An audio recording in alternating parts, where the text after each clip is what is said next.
Hello and a very warm welcome to the late-breaking F1 podcast presented by Harry Eade, Sam Sage and me, Ben Hocking, on this Sunday that is definitely a Sunday as we're recording this. And it's a special episode, Sam. It's a special episode because you've asked questions and as it so happens, we're going to answer them. Be a short episode if we didn't. Imagine that. You ask questions, we're going to leave. Bye. You've had a great time. Bye-bye.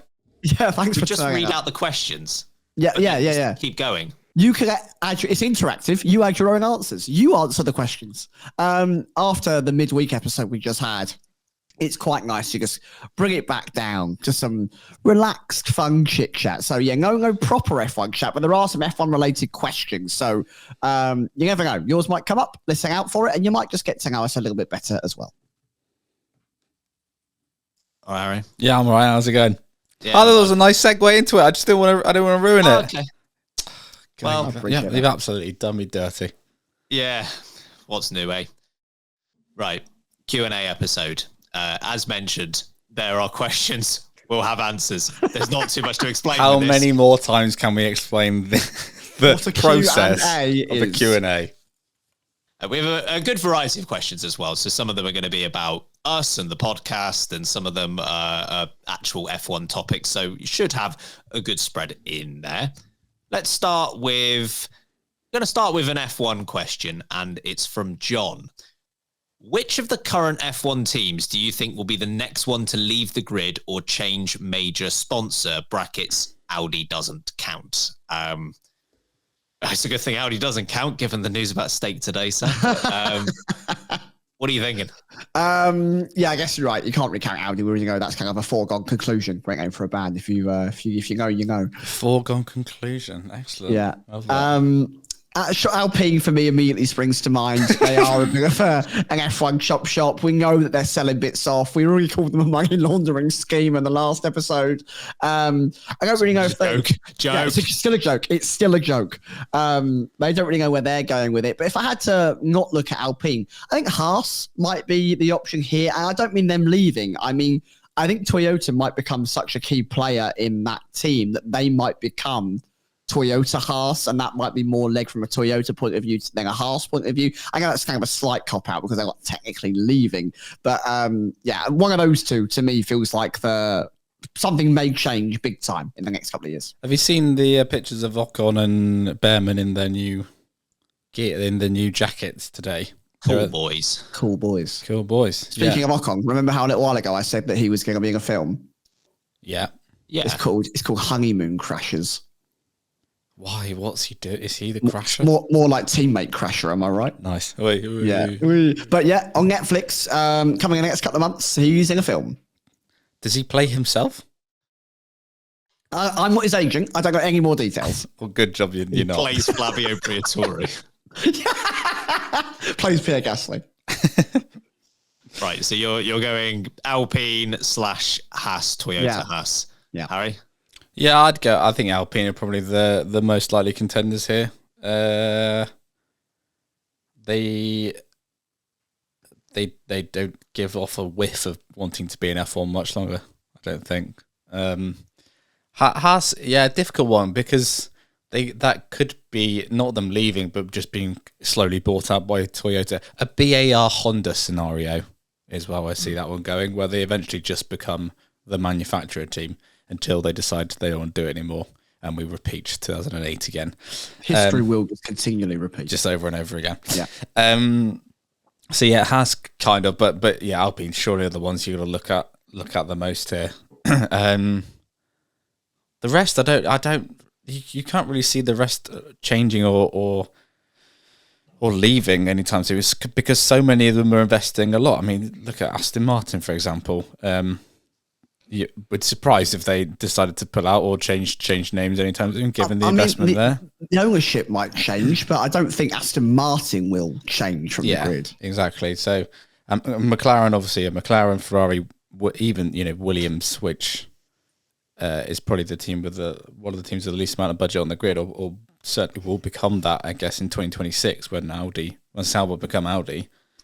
I don't see them going anywhere anytime soon. So. Yeah, it's probably Alpine. Sorry, Alpine. Yeah, I immediately thought of Alpine, which is never a good thing to do in any circumstance.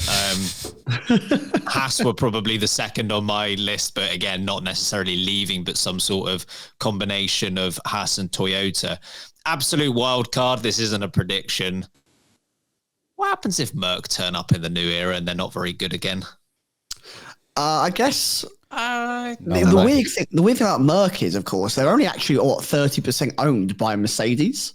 I think Yes. obviously owned by Ineos and by Toto Wolff himself. So I guess if they could get another manufacturer to buy out that 30%, then it's plausible. Feels messy though. Yeah, I don't know. It just feels like Eddie Jordan's prediction that they'll leave F1 has to come true at some point, even if it is 20 years or so later than he predicted. One day he'll be right. Yeah, precisely. He's not wrong, just not right yet. Right, thank you very much for your question, John. We'll move on to Ali. This one is somewhat F1 related question, but you'll soon see how it's not all that serious. End of 2025 season comes down to a 20-way tie for a driver's championship. Firstly, yeah, I like that. The tiebreaker is going to be a dance-off. Who wins? Who throws down them moves? Depends how much alcohol is involved, because I feel like Alonso and Russell as a duo would it'd be like Dirty Dancing between the two of them. So that's tricky. But I think if it was just pure right there on the grid, you had to throw something down, I think Hamilton probably takes it. That man got rhythm, you know? Yeah. I think a bit Lewis Hamilton. I'm just trying to think who else would randomly surprise I'll tell you who won't win. Max Verstappen is not moving a muscle to the beat. I don't care how many championships are on their lines, I'm not doing it. It'd just tap his foot, wouldn't it? I am about to say he's a foot tapper. Yeah. Very much. Standing in the corner with a beer, Heineken, 0%, tapping his foot. Tapping away. I'm having a great time, guys. I'm having the best time. Wild card. The meme, no one knows I'm a 4-time world champion. We all know. I know he's not a driver at the moment, but I feel like Colapinto would I'd risen all piss up. people up, wouldn't He he? would literally walk onto the grid and they all leave. I'm out. Sorry, mate. 21. Also, Alonso would train the entire year for that moment, so he would be in with a shot. But apologies for mentioning Fernando Alonso again. I know that's Oh, God. Third time. British bias. oh dear. British man. Maybe Lewis Hamilton might have been the consensus answer to your question there, Ali. Luke's question is up next. We all know Miami needs to go. What American track would you choose to replace it? I mean, America's got some belters when it comes to circuits. We spoke about Road America in the midweek episode, if cars were smaller, because it would be tricky to get them around certain parts of that racetrack. Watkins Glen is a phenomenal racetrack. Laguna Seca, I absolutely love as well. Wouldn't mind seeing a bit of Laguna Seca on the on the grid. Ben, you're probably more of a.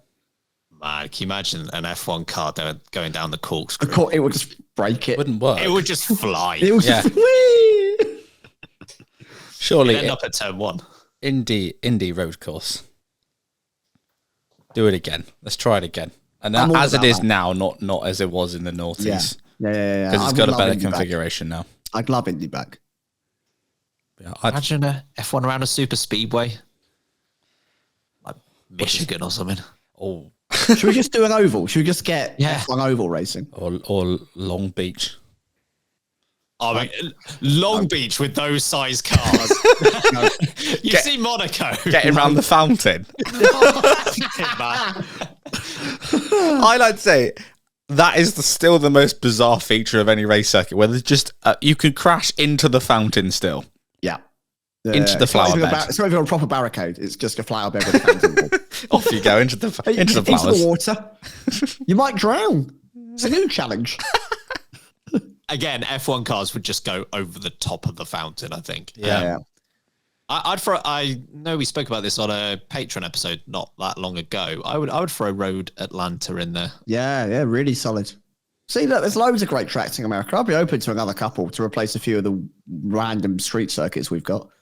Sure, there's so many great American circuits. They should actually start their own single-seater series. And they probably call it the World Championship when they won. I think they could call it Champ Car.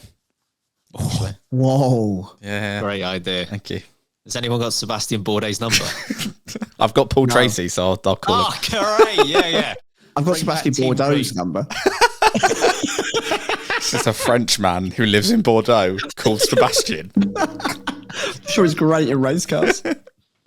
Hey, with some of the drivers that ended up in Champ Car towards the end, a random person called Sebastian in Bordeaux wouldn't be that. Not that on the grid. Well, that I think answers your question, Luke. Which American track would you choose to replace it? Pretty much all of them. 6 or 7. Yeah. Liam has asked, what's your favourite pod you've ever recorded? Oh, I don't know. Oh my God. I don't know. We've done over 500 of these now.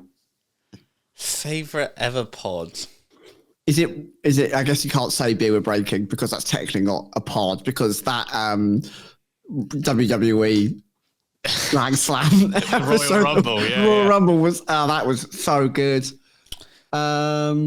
The oh my God, I forgot about that. The episode where Sam says Jean-Pierre Djibouti. Oh, the first time, yeah. Because that was in the days before producer Kirsty, where I used to edit it terribly, and I had to cut out about 30 seconds of laughter, and there was still about 30 seconds of laughter that was in the podcast. So that in itself made us laugh. The time Sam tried to explain Oh God. tried to explain the rules of when you get gunged. Oh, God. And the worst thing that's ever been said on any podcast ever. Yeah. So we decided to put it on social so it was out there even more. Yeah. Good. You say It's only we. the best You pods. say This we. I put that one out. Yeah, we'll put that out Yeah. there. You editing it, you put it out there, and you sat next to it happening live. These are just moments. Yeah. My favourite types of episodes to record are probably the race reviews. Yeah, because I don't know. It's just feels it's just happened. It feels natural. It's great. But also the LB Awards every year is a highlight. Yeah, they're so good. It's either the race reviews or it's ones that we had midweek where it just derails and it's carnage for like an hour. I go away from those giggling to myself at how ridiculous they are. I also love the episode we're doing in 1 week's time. Teammate Wars. That's another favourite of mine. Pimp my And Harry's. F1. Here we go. No, I don't like that one. Are you going to show up? We're actually going to plan to be in person. Are you just not going to show? Yeah, psych, got you. I made you move it to the 23rd and then didn't turn up. I would almost applaud your poo-housery. I respect that, you know. Where are you? I'm in bed. I'm just going to sleep. So again, I'm not sure we've come to a consensus, Liam, but there's some of the favourite podcasts we've recorded and moments. Tim's question is up next. Uncle? He didn't specify he was your uncle, so I'm going to say regular Tim. Regular Tim's question is: do you guys think the Brad Pitt F1 movie will be good or crap?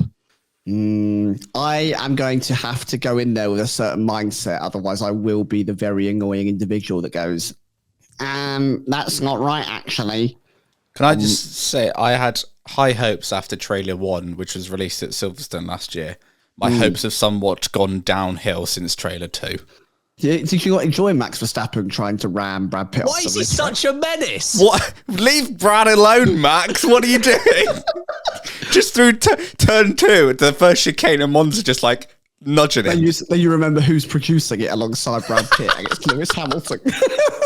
Yeah, well, Lewis Hamilton's going to look like an absolute G out of this movie. I'm getting you back. Poor Alonso and Verstappen will look terrible.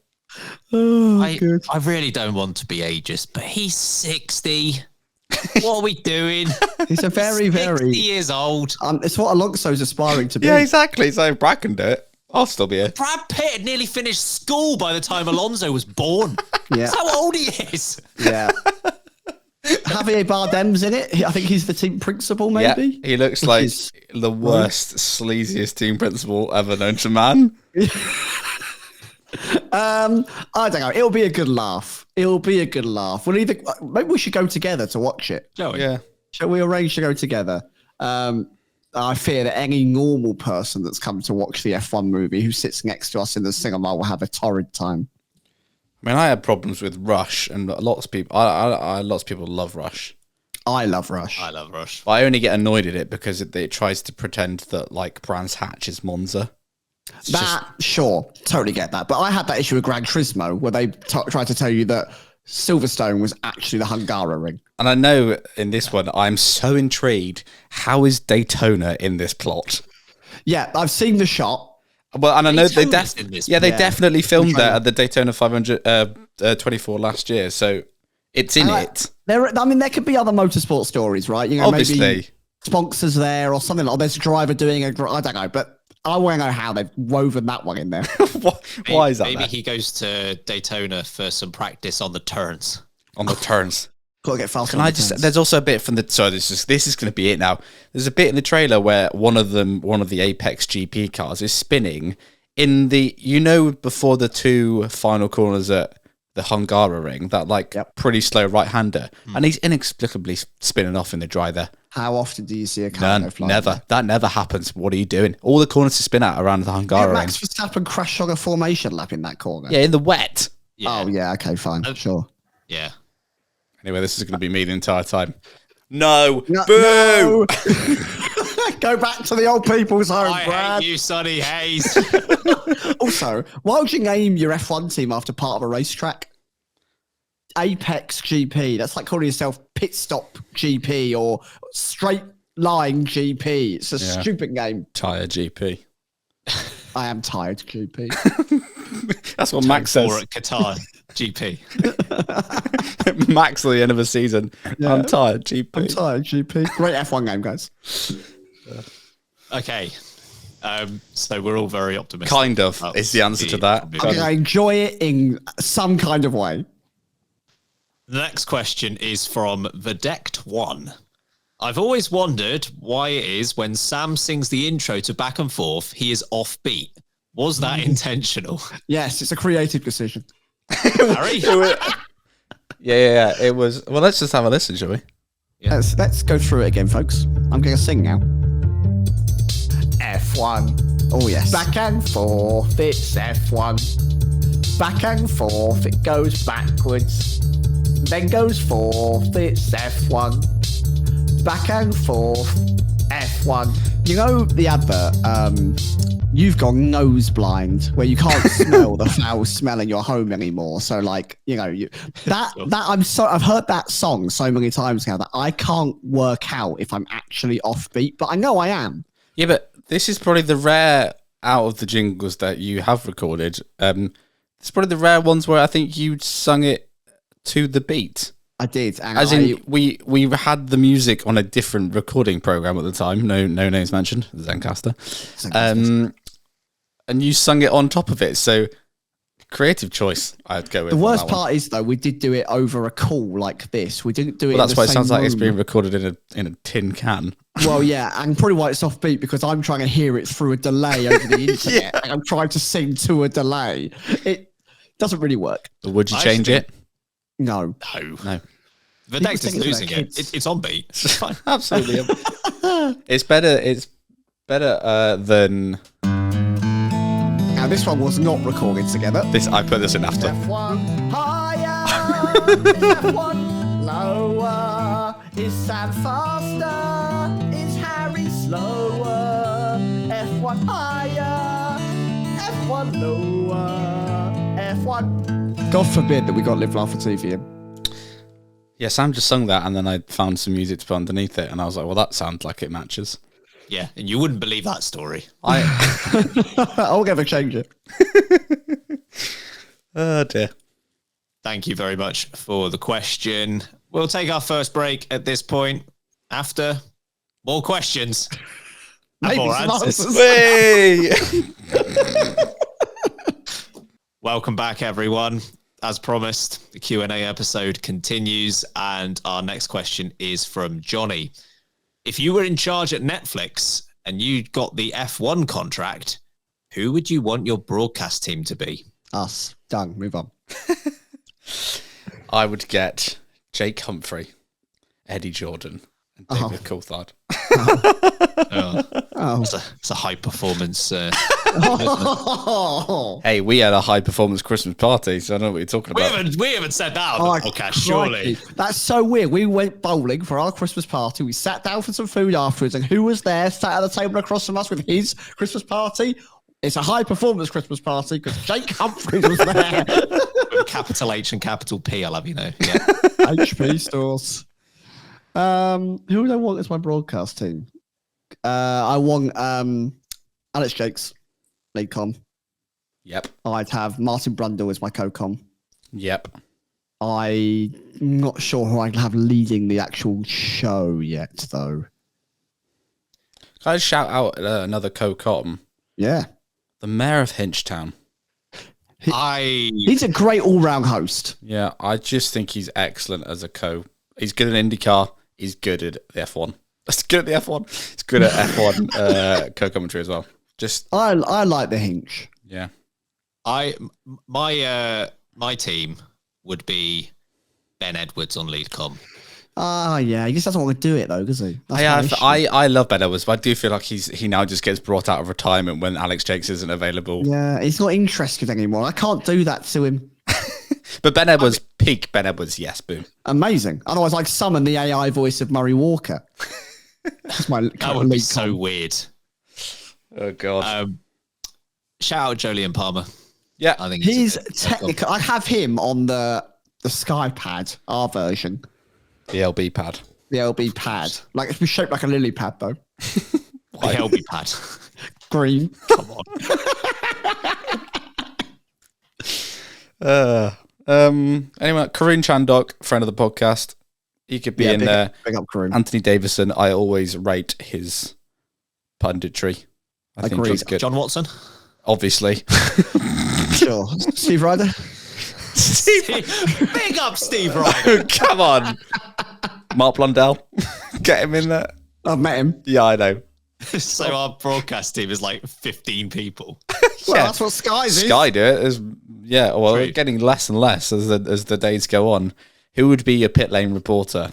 Oh, it's only one. I'm sorry. I'm keeping Ted. Obviously. I'm never letting Ted leave. He'll have a lovely time because Crofty won't be on our team and they hate each other. So they despise each other. I'd actually have Karun in the pits. Karun is pretty good. I do feel like Ted gets slightly more. If you listen to Ted from the early days in ITV or BBC versus Ted now, Ted is like an over-exaggerated version of himself. He got way less time back then on the mic. It was kind of like one line, cut him off immediately. Not even like, thanks, Ted. It was like, right, we've got more stuff to talk about. Now Ted gets War and Peace sometimes. Oh, yeah. Ted Tolstoy, as he's very well known. Should we move on to the next question? Yes. Lewis or Louis, apologies. I'm not sure if the S is silent in your name. The 16th. I don't think it's Louis the 16th. Which Middle Eastern nation has reinvested? I seem to have forgotten. Any ideas? Qatar? No. Bahrain? No. Dubai? Oh. Doha? Ben. No, we promised answers, but I don't think we can answer this one. Sorry, mate. I don't want to be incorrect, so I won't say anything. I said Qatar and Sam said Doha. Which is the capital? Capital of said country. Just so I know that. It's comedy. England? No. What about London? So let us know in the comments if you've got the answer to that question, because we clearly don't. Barry's asked, what was it like recording your very first podcast? What was it that made you think you should keep it up? Baz, mate.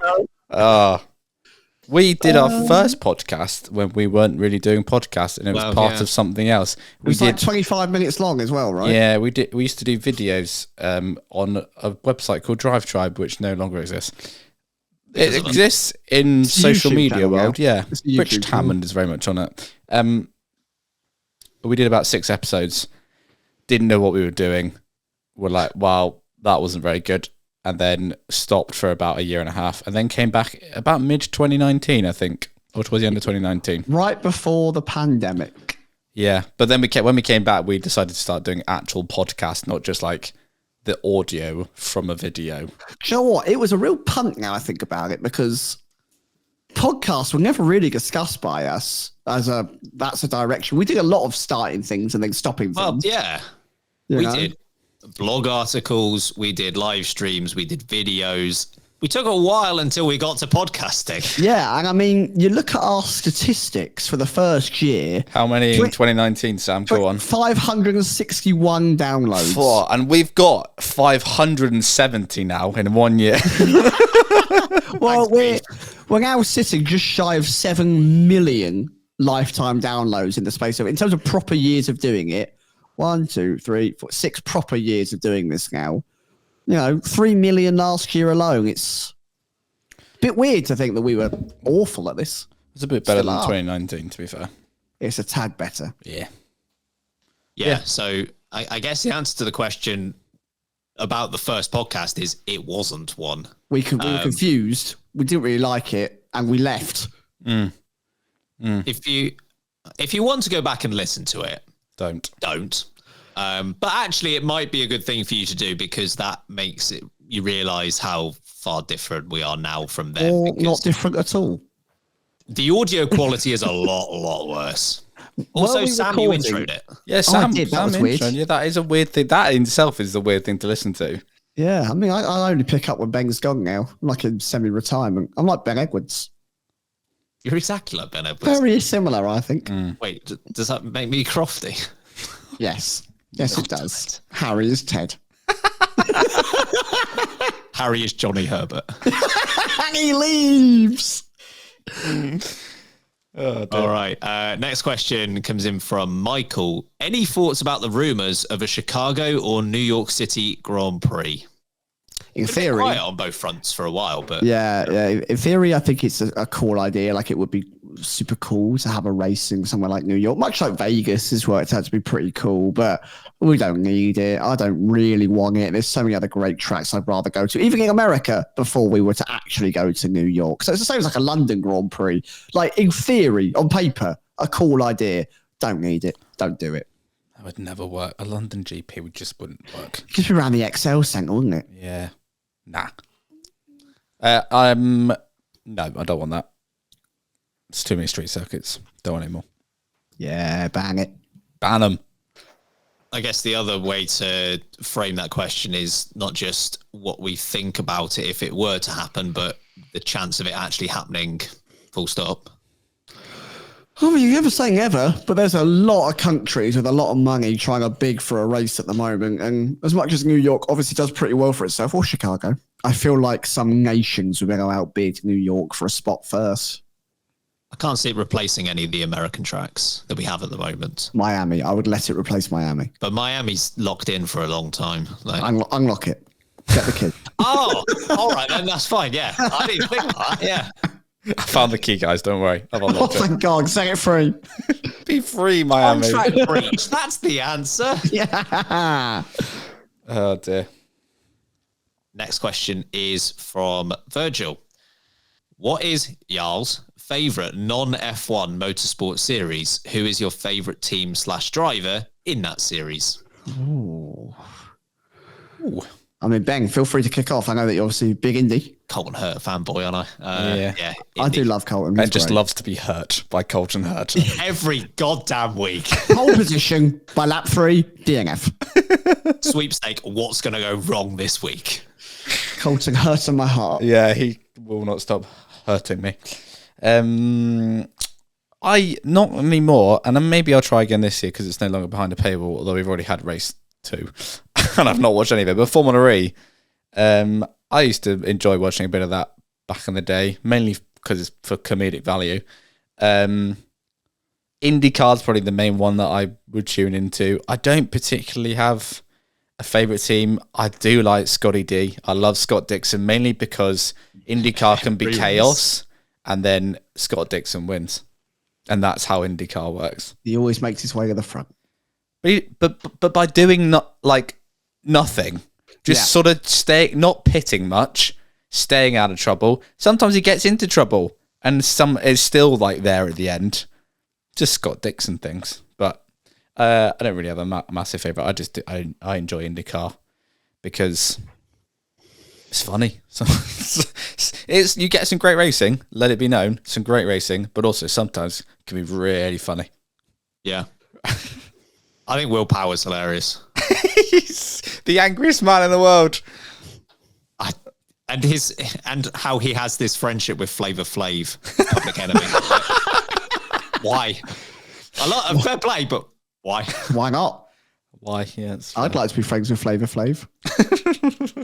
He is a fan of the podcast, so hello, Flav. Would you like to play some FIFA 19, Flav? It's his favourite game. Famously. Little known fact. Yeah. Woody's got the next question. Is there a snake in his boot?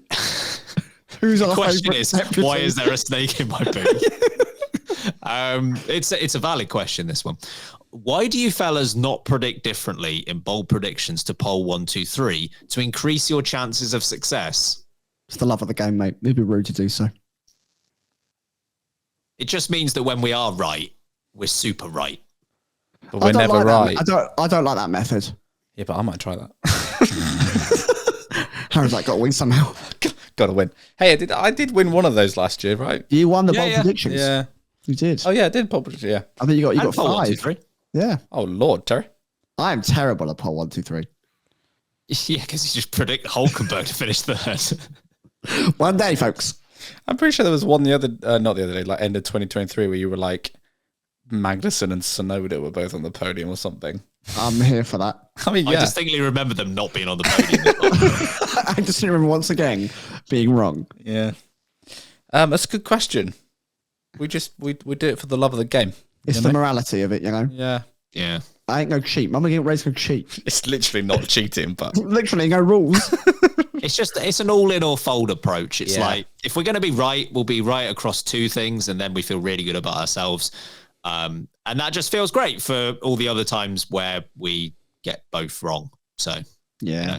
And that is usually 22 to 23 out of 24 times. But the one we get it right, It feels great. damn right. Let's take our second break on this episode. On the other side, we've got some more questions and some more answers. Way! But in Morse code. It's not Morse code. Don't tune off. Don't tune off. Welcome back, everyone. A serious question, unbelievably. Whoa. And it's coming from our good friend, Mike. How do you deal with negative comments online? The internet can be a dark, nasty place. Are you able to brush it off, or does it eat at you? Before we get anywhere, Harry, little story about recently. Look, I think as a trio, as a four, producer Kirsty included, she's not here whilst we record this, but she's including this. We do very well to just ignore negative comments. Now, there was an incident recently where someone commented on a video of ours, and I'd had some beers. Not in the video. Whilst reading this, I'd had some beers, and the comment irked me somewhat. It ruffled my feathers, you might say. Yeah, Harry with some ruffled feathers is not good. Yeah, and I may have replied back to their comment, saying to this person that they need to grow up. Now, in hindsight, this was childish. In hindsight, yeah, I'm glad I did it. But I got a good laugh. But they need to grow up, so. When I was reading through the comments, I saw your response to that. I was like, nah, you haven't. We've had some crap, to be fair, sent our way. Yeah. We've been personally insulted. We've had really odd insults where we've had one side of the argument and the other side of the argument insulting us on the same episode about things that have come up. So that means we're definitely down the middle. Yeah, I guess that's the only thing we do take from it is that we get often people are annoyed at us from both angles, which means we probably are okay. Unbiased. We're relatively down, down the middle. The British bias thing, I know we take the mickey out of it, but it gets a bit boring when we actually hear people seriously say that we have British bias. We definitely don't. I really don't think we do. We really don't. Unless it's about James Hunt, because I'm... Well, yeah, absolute legend. that's Hunt bias. That's not British Yeah, bias. exactly. Yeah, no, you have to just get on with it. I think we're lucky that we're a team. I think if one of us did all of this solo, if the whole of the show was solo, I think it would be much more difficult. Can I say, actually, the person who gets the most annoyed is producer Kirsty. Doesn't say any of this. Yeah, she gets furious about it, whereas we're like, well, yeah, that's annoying. She's like, I want to comment back. I want to get them, and we're like, it's fine, don't worry. It's fine. Well, we got like 500,000 views on a TikTok that we did or whatever it was, and there was like 3 negative comments. We're like, over 500,000 people have seen this, and there are 3 negative comments. I think we'll be okay. I've got no problem with negative comments about our opinions at all. Like, I don't have any issue with it. What really rattles me is when someone disagrees with something you haven't said. It's like, I really hate that you said, I didn't say that. I didn't make that point. This is what irked me and caused my response, because someone said we were being British bias, and in the clip we were not being biased about British people at all. We're just saying about how Lewis Hamilton was at Ferrari. It was fact. There was no opinion there. Oh dear.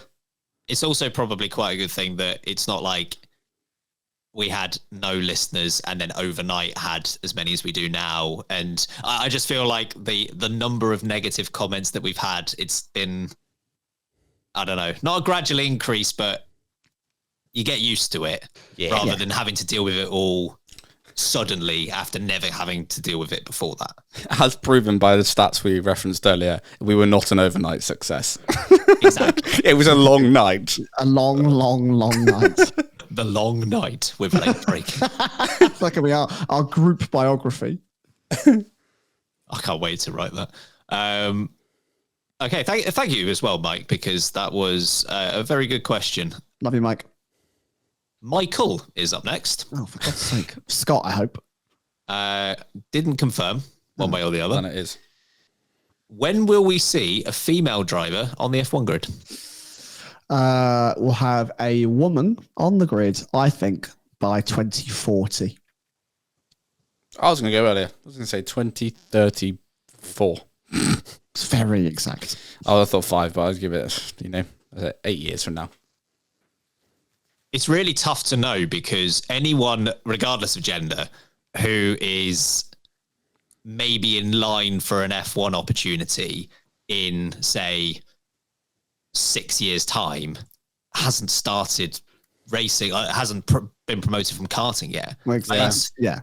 It's so difficult to know until you start seeing like F4 and F3 results, at which point it's going to be like 2 or 3 years until you get that opportunity in F1.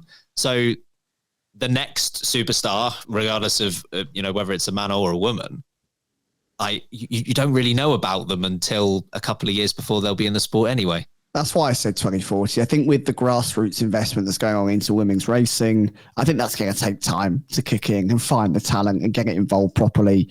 And by that point, 10 years time, we'll start to hopefully see some really talented young women coming through the Formula Europe series, maybe into Formula 3, F1 Academy might have branched out and given more.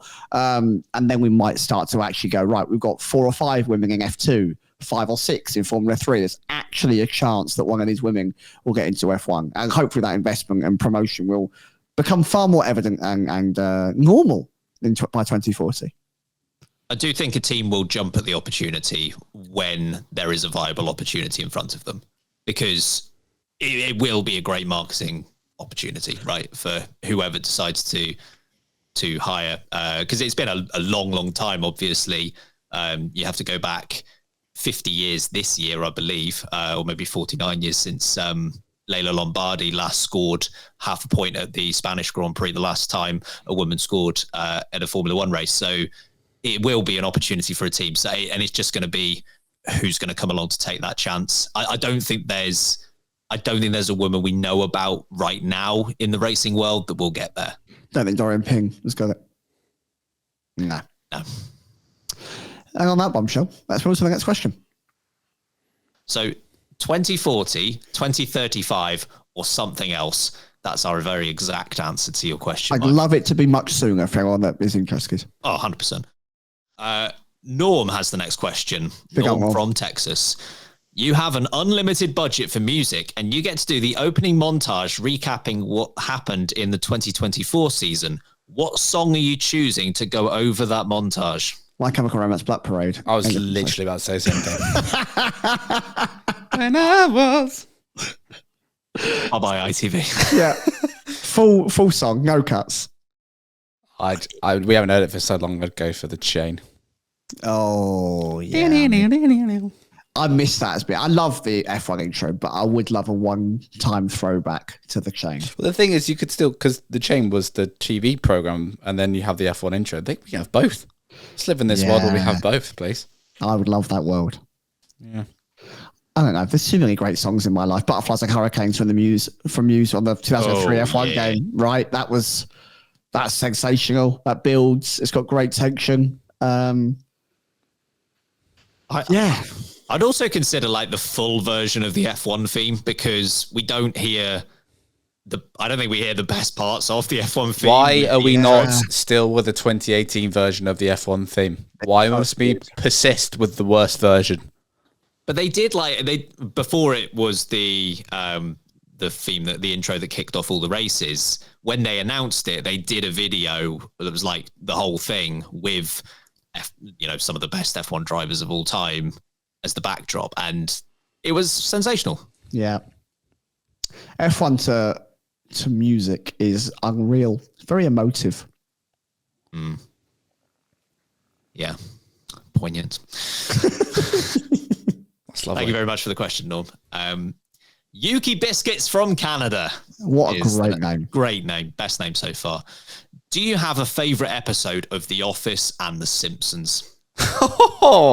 Oh, this could be a whole episode in itself if we go through this. I mean, The Office is very hard not to say the dinner party. I can't lie. It's going to fall right back into the wall.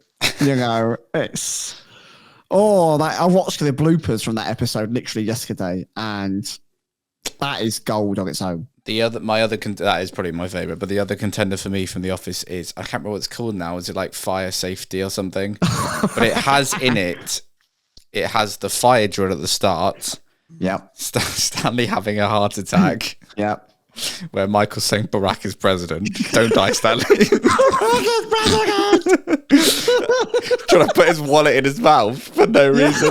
Don't choke on your own tongue. Heart attack. And then in it again, in that they also have to do the CPR bit where where's it as a mask? Hello, Clarice. when you have Minister Harvest.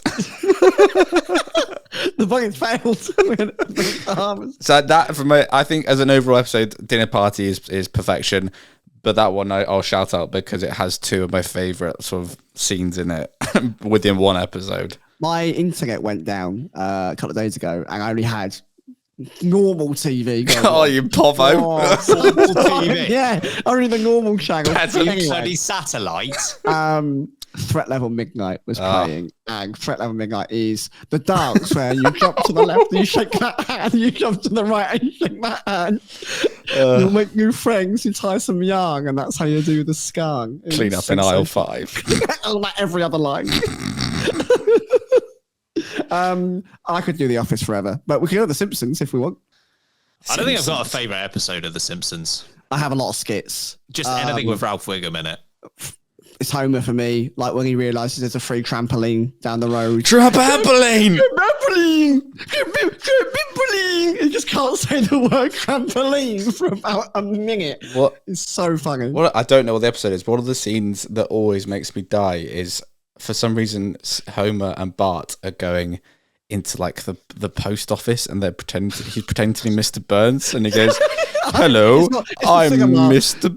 yeah, that's it. I'm Mr. Burns. What? Okay, what's your first name? I don't know." And it cuts them on the outside of the steps. He goes, "Great plan, Bart."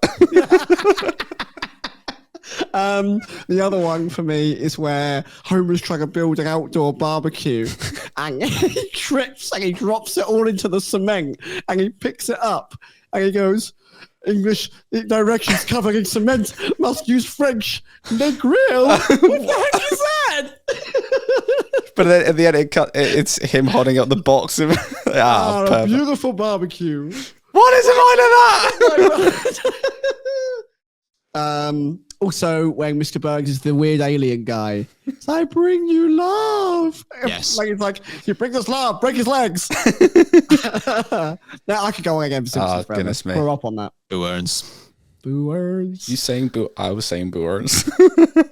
There's another one where Marge and Homer are walking past a restaurant like the Hard Rock, where they would have the car going halfway through the wall. And Homer's like, oh, look, they put a real Chevrolet through the wall. And they walk off, and then Mole Man pokes his head out the window. Help me.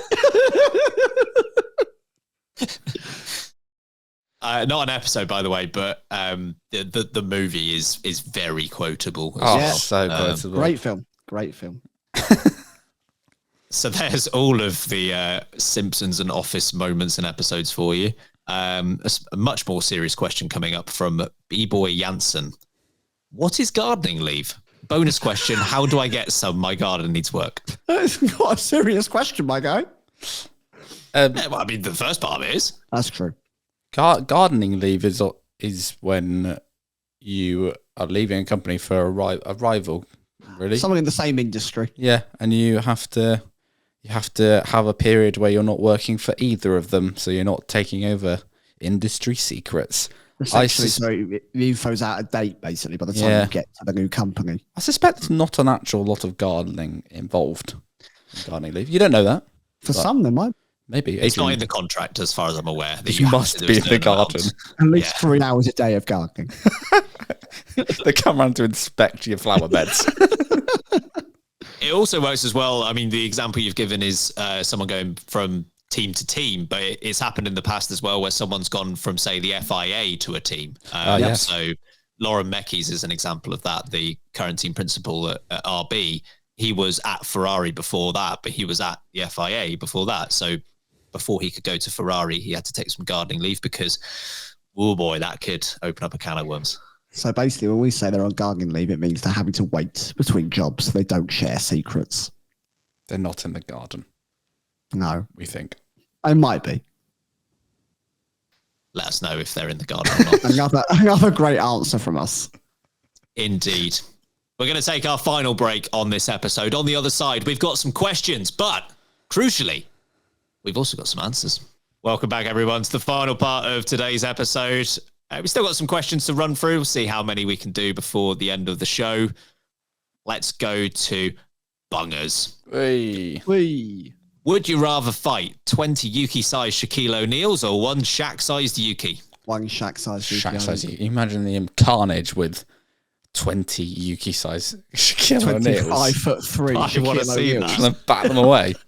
I know the objective is to fight them, but I really want to see 20 Shaq-sized Yukis. Bite-sized Shaquille O'Neals. I really want to see it. Yuki Tsunoda over 7 foot would be terrifying. It would be terrifying. That would really scare me. Yeah. I don't want either of these options. I'm also really confident that in the history of all media ever, that question or anything close to that question has never been asked. Thank you, Bungers. An excellent question. Next question is from Klaus. If Netflix or Apple became world broadcaster for F1, do you feel there would be a shift to have more US teams or drivers? Well, Liberty are US owned, and that hasn't particularly changed. I mean, It's been a real struggle, actually. yeah, actually, there's a lot of court stuff going on, It's a actually. big old journey. No, I don't think it would spur these independent countries to go out and spend billions of dollars to enter F1 just because an Apple, for example, started owning all the rights. One Apple. Not the fruit. Tim Cook. He's cooking an apple. No, I don't think so. I don't think so.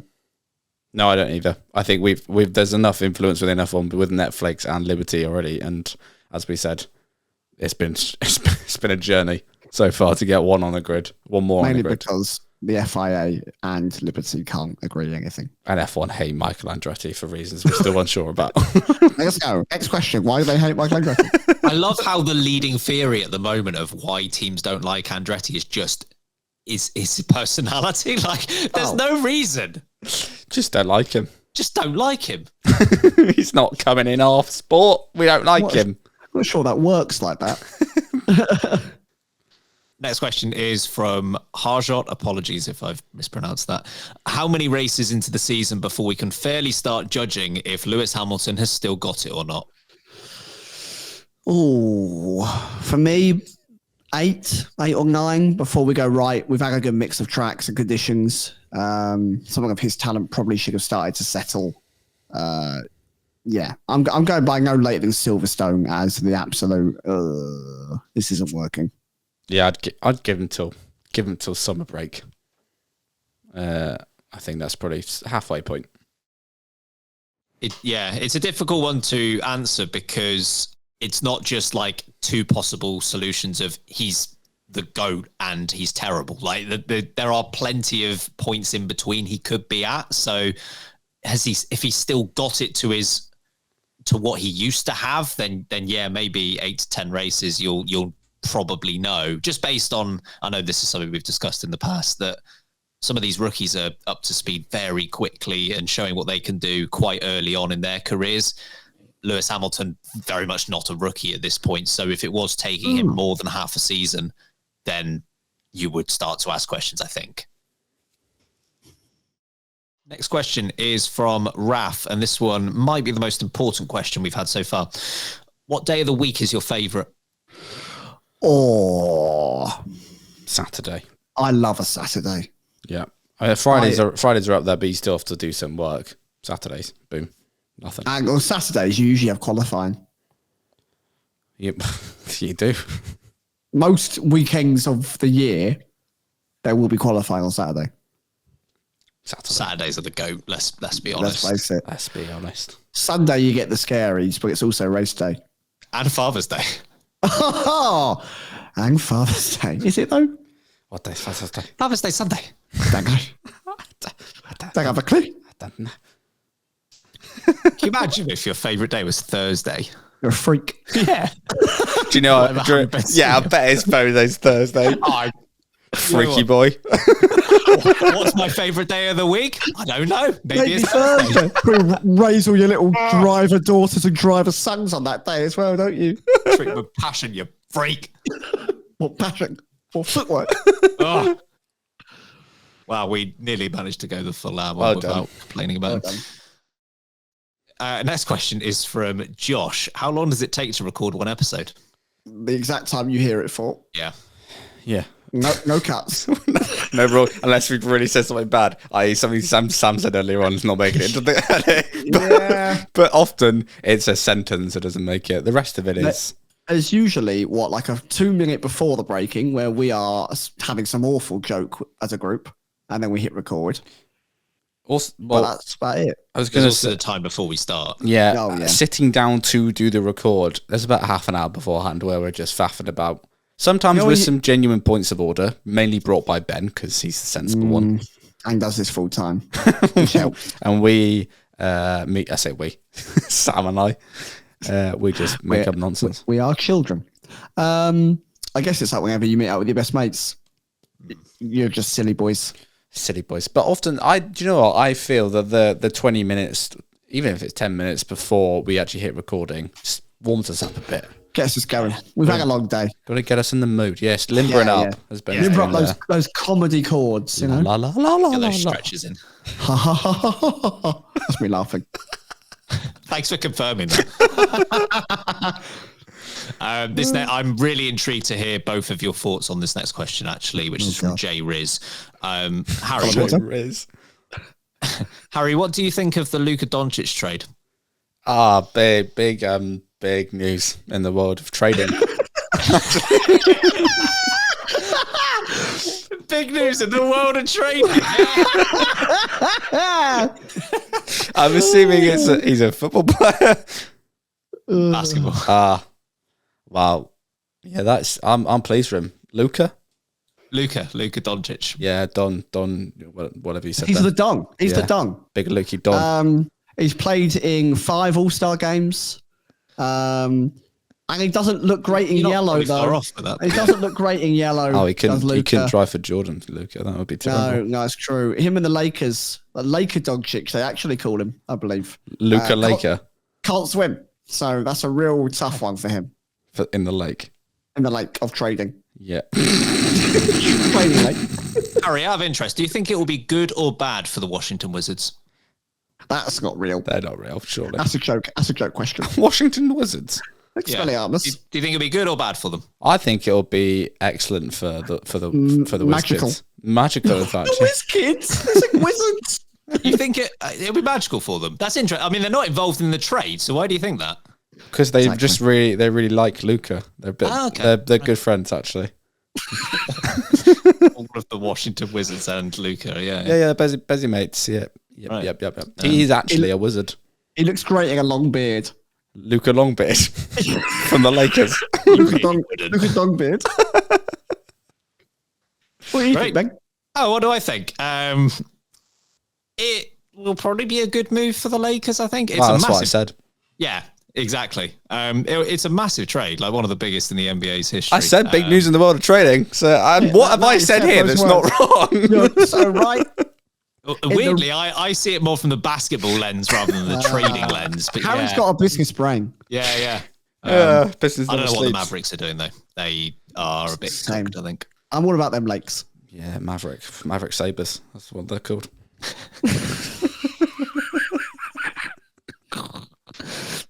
I didn't think we'd get a Maverick Sabre reference. Pick up Maverick Sabre.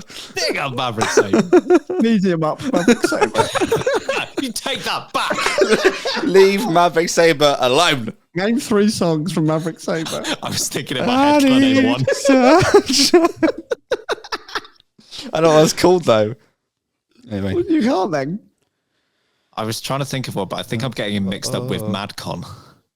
Right, we're moving on very quick. That's begging you.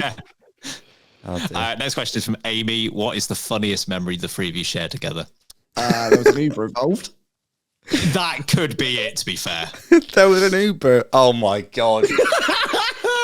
I don't think we can say that. I'm okay with saying it. It's a joke. It was bad timing. That's all it was. You need to stress that a few times before you finish the story. It was terrible timing. You know what it's like to be with me in real life? This is the story.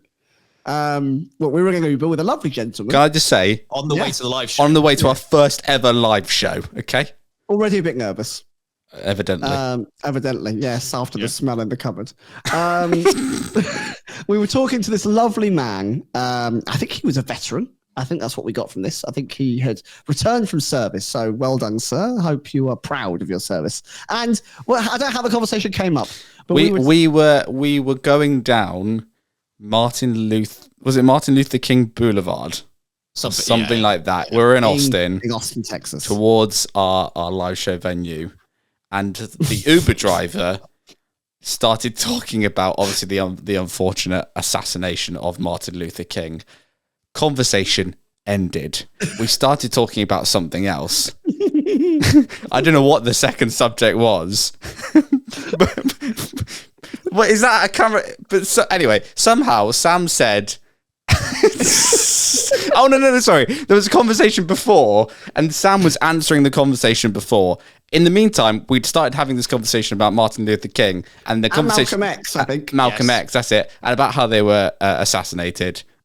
Sam answers the conversation before with the sentence, had to be done though, didn't it? To the guy who's driving us about Malcolm X and Martin Luther King. He's a black gentleman. He was wonderful. He was the loveliest man. The worst Thai dancer I've ever given. But the pause of silence before the extreme laughter from everyone involved, including, thankfully, the Uber driver. Thank God. That might have been the funniest moment as a team together. Yeah, that is up there. Shout out as well to another Uber driver we had on that trip, who was unsure on some of the things. I can't even explain this one. No, he just had many questions about what we had in the UK, like mobile phones and do we have bridges? Chicken nuggets. Do we know what an iPhone is? We ordered the car using our iPhone. Oh dear. That was a good one. Funny. Any early ones? I can't. I mean, we laugh a lot. Sam and Ben turned up to my childhood house while I still lived there, and I was asleep in bed. Yep. We pre-agreed a time to meet. The funny bit was you'll look out the window. You'll look out like, what? Who are you? Just me and Ben sit there in the car looking at his window. In my driveway. I threw a Kit Kat out of Harry's window. Well, that's just early content. Yeah. Yeah. Early content. We have laughed at a lot. There's a lot Oh dear. Well, we've got time for a couple more questions Yeah, that's before we fun. leave Give you. more. Beef. Oh, here we go. Oh, I know what this one is. Actually, I've seen it. Beef's question is, what's the best services in the UK? oh. What was your answer, Ben? Water. It's a great service. Oh. Come on, that's some Not sure that's gentle comedy, man. Gentle, real gentle. Favorite services. Have you ever been to the? I don't know whether they're my favorite, but they are certainly different. The Gloucester services. Yeah, that was my go-to answer. What? Really? I mean, they're not like Yeah. your standard services, are they? But I don't know whether actually I'd call them my favorite in that regard. They're a bit different. Favorite There's one services. that begins with.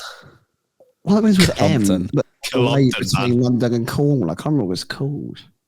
Big up Clumpton. Big up Clumpton. One that I always tend to stop at is Sedgemoor. You know, on the way down the M5. It's classic.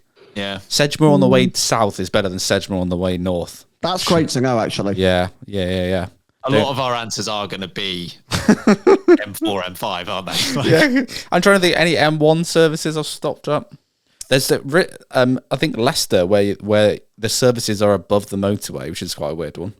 Oh, That's really? on the M1. Yeah, it's like all the shops and stuff are like above. It's very strange. You sit and have a burger whilst you look at the motorway go underneath you. That's weird. And also, why bother with that extra effort? Why have you made it so tricky for yourselves? Yeah, I don't get that either. I don't know. Beef, let us know what your favourite services are as well. Well, I feel like we're going to get a lot of northern bias, you know? Well, we've said big up Clumpton and Sedgemoor. Big up Clumpton. What about Cornwall services? You know what? It's on the rise. It's on the up. It's got a lot going for it. From Yeah, a lot going for it. Cornwall services, the only service station in Cornwall, but it's good. Has it got a Taco Bell there now? It does. It's got all sorts. Yeah. Pasties, Taco Bell. There's an outdoor explorer big shop. Yeah. Rose and Taco Bell. The Great War of Cornwall services. I'm fairly sure. I'm Rose sorry this isn't on your list, Ben, but I'm fairly sure someone asked us what our favorite place to get a pasty was. That didn't make my list. They were referencing Malcolm Barnecuts and everything, but anyway, it's very Cornish Well, Malcolm Barnecuts is the one. So end of conversation. Anyway, My mum disagrees with me, apparently. She commented. She replied to that comment. what did your mum say? With what? I think she said that Niles was top. Niles is a good shout. Good I mean, I like a Niles, but Malcolm Barnecut is top tier. Marky Bees. She'll have a Niles close to her now. I say now, that's been there for like 5 years, isn't it? But like, Literally, they go there every Sunday. I've got a list here of the best What day's ranked Niles Day? Sunday. Best ranked services in the UK. Go on then, hit us. You want me to hear the top 5? Yeah. All right, I got 5. Stafford South. It's a road chef. I got 4 is Weatherby. It's a moto. I got 3. I got 3 is Annandale Water. I don't know what that is. I've no idea. That's a road chef. I got 2 is Killington Lake. Also a road chef. But I got 1, the only one that is rated 100 out of 100 on full satisfaction. It's a motor operated. And it's Rugby. oh, Rugby. That's not very far from where I am. It's not. I should go check it out. If it's 100 out of 100, voted by who? The people. The people have People of spoken. Rugby. The people of probably Rugby. Don't know. We surveyed just people in Rugby. Clumpton, which is an extra, is ranked 65th. Oh, That's sad. man. So close to cracking the top 5. To be fair, what's funny is the top 5 are satisfied from 99 to 100. Clumpton, which is 65th, is satisfied 94. So it's not that far off the top, halfway down the list. Were the people surveyed enthusiasts of service stations? They just love all of them. Yeah. The lowest rated service station in the UK, if you're ever going to go, is Hartshead Moor East. It's a welcome break, 84 satisfied. That's the worst. Pretty good. All right. Goodness me. Yeah, we definitely dedicated the right amount of minutes for that question. Next up is beef. Dennis. Which one of you is the best driver? Me, move on. No. No. I don't know who the best is, but I know the best is not Sam. I am the best. I'm just not the safest. That then implies not the best. What do you define best as? I was going safest. Not afraid of dying when you're passenger. Will we get there first? Yes. If not Sure. dead, yes. To be fair Have I to died Harry, yet? No. I can't vote for Harry on this. Oh yeah, I went No. the red light. So You it's killed Ben. an old woman. I don't think I can't remember if I've told this one on the podcast before. It's definitely made a beer or breaking. Maybe not podcast. But the first time I got in a car with Harry, we were, I presume, leaving college. Yeah. And yeah, we 2 minutes after we took off, there was a zebra crossing and someone crossing the road. It wasn't. It was a traffic light crossing. Oh yes, yeah. It was a red light. Yes, a It red was light. zebra. The one that you stop at. Yes. Apart from Harry, because this woman was crossing the road. I thought, oh, red light. Harry's probably, if I put money on it, he's probably going to stop it because That's what you do. you usually do. Nope. And that was the most confused old lady I've ever seen in my life. Raging, I bet. She was fuming. This VW up nearly killed me. Big up the up. And again, that was 2 minutes into my first experience of being in a car with Harry. Hey, I've not done it since. I would be really worried if you did that twice. Yeah. Oh dear. A final question from Camo. Can't I see. found these random 5 stars that I have no use for. Do Do you know where I can use them? Oh. Ugh. Any idea? Just go back of the brain box. Let me have a think. Oh, folks, if you've enjoyed the excellence that is this Answers That Come After Questions podcast, and you want to give us a 5-star rating, then please do, or wherever you get your podcasts. It really helps us out. And as we always say, you can leave whatever message you like. Just please leave some 5-star reviews because it helps us a lot. It puts us above other podcasts in rankings. And we don't like other podcasts. No, boo. There you go. So please, can you leave us 5 stars if you love the show? You can write, I don't like other podcasts, boo, 5-star review. Maverick Saber. Maverick Saber. Hashtag Maverick Saber. One Maverick Saber song. Perfect. Thank you so much for all of those questions, and I hope at least some of the answers were satisfactory for you. We tried to get through as many as we could, obviously, within the time frame. If yours didn't make the cut, terribly sorry, but give it a go next time, because I'm sure in a few months' time we'll come back to one of these Q&A episodes. Unbelievably, Sam, our next episode is your most ragey episode of the lot. Yes! I'm probably going to rage slightly less than Toddington, which has both Toddington South and Toddington North. Oh my God. Ranked 118 to 119. Throughout this whole time, Sam's been still looking at the best ranked Quite literally. service stations. Got a full list here. Sam, before you get into the full flow of your outro, right. Yes. we need to, and we'll not really announce anything, but maybe remind the people. I'm pregnant. No, no, Sam's not pregnant. Tell the people about maybe an update to some of the content you might see in video form on your YouTube channels. If you've enjoyed watching this entire episode on YouTube, well, hard luck. Because you can't do that That's anymore. not how we start this. We are making a change to the YouTube content. You know how I've gone on for 1,000 years about wanting to hit 10K on YouTube since the Silverstone Grand Prix. Well, we still haven't done it, so we're changing things. We might have to change our tactics slightly. And because of that, we're going to start posting segments of the show onto YouTube. So they are more condensed. They appeal to maybe viewers of Formula One content that aren't part of the podcast, because we know that you are loyal, lovely listeners, and you clearly choose to mostly listen via this audio platform. So we're looking to grow our audience to the wider F1 community. And we do think that having a podcast that is, an hour and 10 minutes long as one video, maybe not the most palatable introduction to us as a 3. We're a lot. So we're going to be breaking it down into kind of the best segments, the best moments. That'll be going on to YouTube. We are maybe looking at the idea of original content, but that's further on down the line. But if you do want to carry on watching the full video, we will still be recording the full video, and you can watch it on Patreon. I know that's so I've got to pay to watch a video. Yes, I'm ever so sorry. You will have to. It's the cost of a cup of coffee for your entire month.